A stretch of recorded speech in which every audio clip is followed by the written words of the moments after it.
오늘의 글로벌 경제 이슈를 쉽고 빠르게 알려드리는 더그루 인사이트 시간입니다.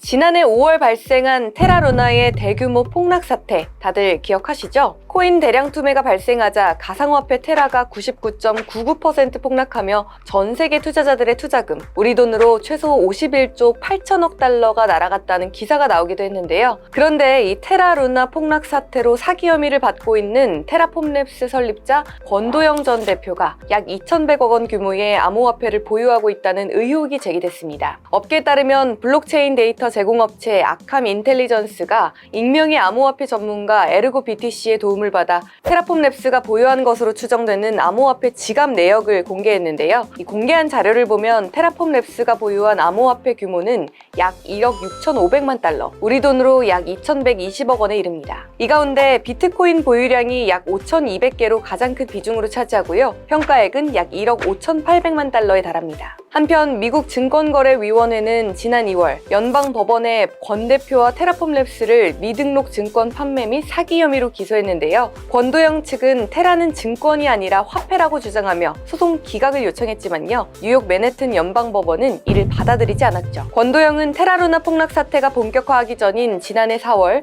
한국을 떠나 도피 행각을 벌이다 올해 3월 23일 포드고리차 국제공항에서 코스타리코 위조 여권을 갖고 출국하려다 체포됐는데요. 앞으로 이런 사태는 당연히 없어야겠고요. 투자자분들은 투자하실 때 신중한 고민을 하셔서 현명한 판단까지 해주셔야겠습니다.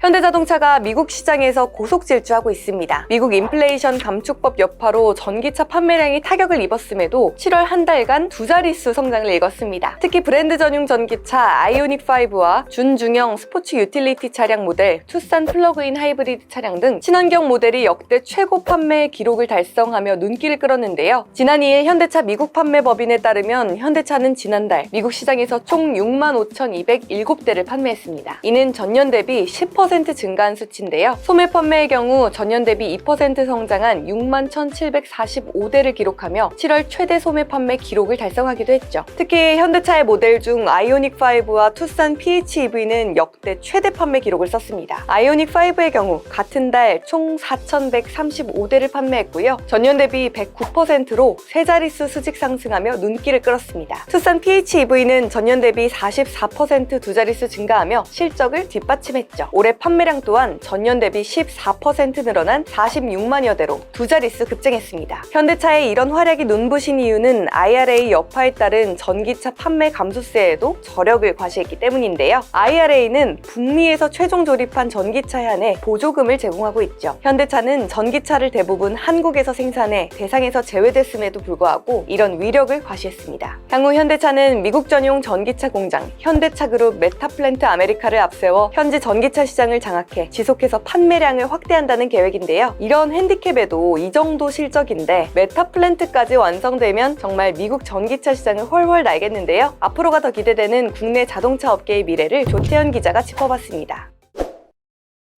오늘은 이 기사입니다. 최근 들어서 국내 자동차 기업들이 굉장히 잘 나가죠. 특히 현대자동차의 질주가 눈에 띕니다. 북미에서 역대 최대 판매 기록을 세웠다고 해요. 어떤 제품이냐? 일단은 미국 시장에서 6만 5천여 대를 판매했는데 한 10% 정도 늘어난 수준입니다. 소매 판매 기록으로는 7월에 최대 기록을 썼고요. 이 중에서도 아이오닉5 그리고 투싼 요 모델, 이거 하이브리드 모델이죠. 이런 것들이 역대 최대 판매 기록을 새로 썼다고 합니다. 그러니까 친환경 차량들이 잘 나갔다라고 볼 수 있는 부분입니다. 미중 갈등의 격화 속에서 국내 자동차 기업들의 수혜가 본격화된다라고도 기대를 해볼 수 있는 부분이죠. 전체의 흐름을 한번 보겠습니다. 이거는 산업통상자원부에서 나온 지난달 수출입 동향인데요. 일단은 지난달에 무역 수지는 두 달 연속 흑자가 나왔습니다. 그런데 보시면은 수출이 감소했는데 수입은 더 많이 줄어들어서 나온 흑자예요. 이런 거를 불황형 흑자라고 하는데 흑자긴 하지만 썩 좋은 조짐은 아니라고 할 수 있겠습니다. 그런데 오늘 얘기할 건 이건 아니고요. 각 산업별 동향이니까 밑으로 내려보겠습니다. 여기에 보면은 반도체, 여전히 가장 큰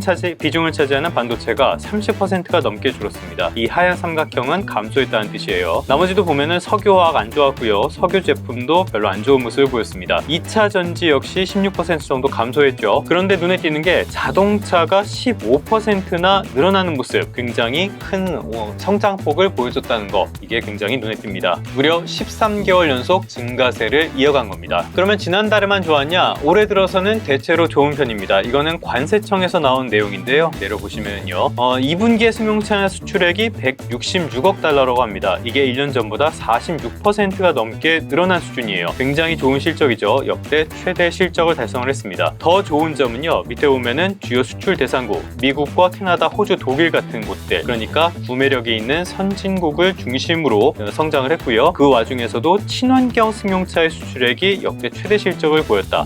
그러니까 구매력이 있는 국가에 친환경 차를 많이 팔았다는 뜻이죠. 이런 점들은 굉장히 긍정적으로 볼 수 있는 부분입니다. 미국과 또 중국의 공급망 재편 경쟁 속에 국내 기업들이 어떤 정체된 성장을 탈피할 수 있는, 타파할 수 있는 계기가 되지 않을까라고 기대를 해볼 수 있겠죠. 이렇게 차량이 잘 팔렸으니까 국내 기업들, 현대차, 기아차의 2분기 실적이 좋게 나왔다라고 판단할 수 있겠습니다. 자, 이거는 현대자동차가 제시한 가이던스입니다. 원래 1월에, 그러니까 올해 초에 올해 매출의 성장률을 10에서 11.5%, 그러니까 10%대 초반 정도로 수정을 했는데요. 그거를 최근에 14에서 15% 수준으로 대폭 올려잡았습니다. 영업이익률도 예전에 이 정도였는데 지금은 이렇게 굉장히 좋은 수준으로 조정을 했죠. 자, 그러면 모든 게 다 이렇게 좋을 것이냐? 그럴 리만은 없겠죠. 지금 반도체 부진 역시 이렇게까지 나빠질 거라는 거 조짐은 있었지만 상상하기는 어려웠습니다. 직접 사업을 하고 있는 삼성전자 역시 감산에 대한 대응이 늦었을 정도니까요. 몇 가지 문제가 있는데요. 최근에 금리가 많이 올랐잖아요. 이렇게 되면은 새로운 차량을 살 때 부담이 커질 수밖에 없습니다. 수요에 영향을 미칠 수 있다는 뜻이에요. 무엇보다 말도 많고 탈도 많은 IRA 상에서 전기차 보조금을 받지 못하고 있다는 점, 이 부분도